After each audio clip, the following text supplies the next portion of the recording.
Hey there. You may have heard me call myself a recovering perfectionist. You've wondered, what does that mean, Heather? Well, it means that I still have perfectionism tendencies. It means I still am driven to achieve, to always be proving myself, but I'm so much happier. I learned to let so many things go that don't really matter. It's so liberating, so let me share the story of the beginning of the end of my perfectionism with you.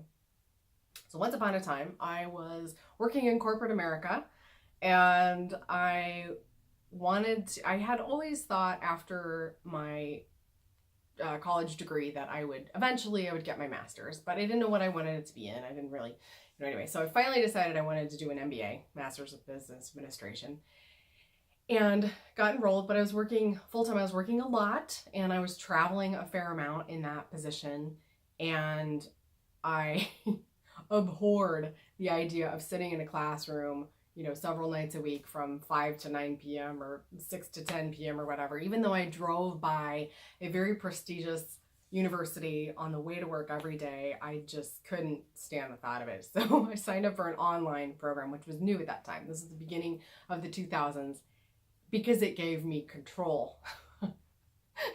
Control freak, anyone? Okay, that's not necessarily the same as perfectionism, but anyway, so that's sort of the context for you. And I had always been an A student previously, and it had been more than 10 years since I had finished my undergrad. And so I was worried. I was concerned that I wouldn't measure up, that I wouldn't be good enough. How was I going to keep up? What if what if I was a terrible student? Whatever. So can you relate? Do you have some of these? I have to be the best. I have to, be accepted. And I need to constantly achieve. So I was working hard. I was traveling, and I was working on my master's at the same time. It took me 3 years, and I say it damn near killed me. And by that, I mean, it was difficult physically, for sure. But mentally, it was hard, and it broke me in a way that I'm so glad about now, because that was the beginning of the end of my perfectionism. Let me tell you why. Something had to give, something had to go, and I had what I would call a come to Jesus meeting with myself. So, oh my God, I'm just about my wit's end. I can't keep this up forever. It's not sustainable. I'm sick. I'm tired. I'm doing shit work, or I was worried I was going to do shit work. There was the difference. So I was getting A pluses in my college classes, and I decided, this is so difficult for me to make the decision to do B work. I said, well, I'm gonna have to be okay with doing B work. I'll just have to half-ass a few things, and no one cares about my grades but me. No one cares. So let's just let it go. You either get your master's or you don't. You gotta keep doing a good job at work. And the household was suffering. During that time period, I was not folding laundry. I wasn't refolding the towels in the linen closet so that they would all match up and hang on the towel bar perfectly. All that, I learned to let go. In fact, for the next 10 years or so, life was good if the laundry was clean. It just lives, the clean laundry lives in the clean laundry baskets. Often. Still. Anyway, so I had this whole, I'm gonna have to be okay with B coursework, and I gotta let a little ego go.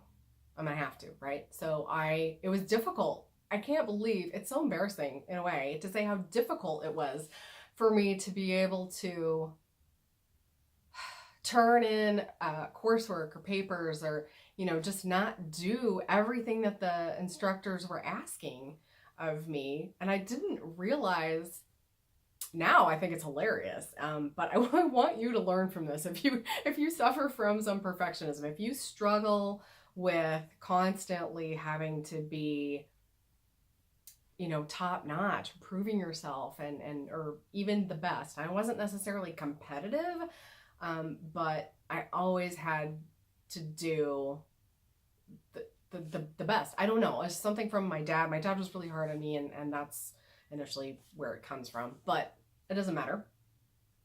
So it was incredibly difficult to do work that I thought was substandard and turn it in with my name on it. But I got over it. I did it anyway. And the craziest thing happened, taught me one of the biggest life lessons. I was getting A+ grades still with what I thought was substandard work. So what this says is that we are all operating with different scale, different grading systems. And what I thought was B work is somebody else's A+ work, and vice versa. I mean, we're all working with a different measuring stick.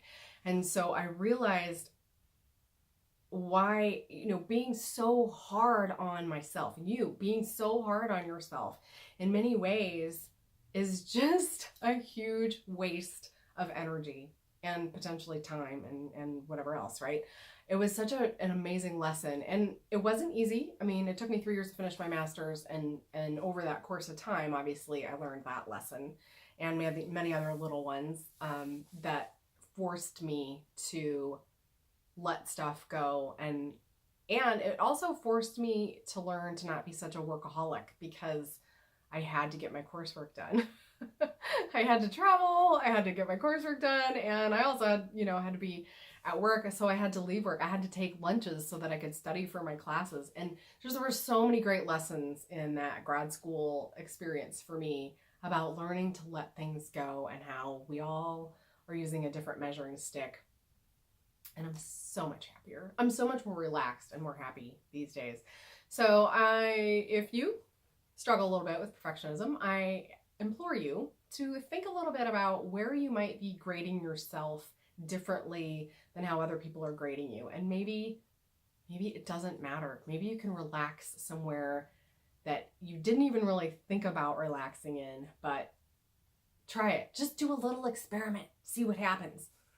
It's going to be great. You're going to love it. So that's my little story, the beginning of the end of my perfectionism.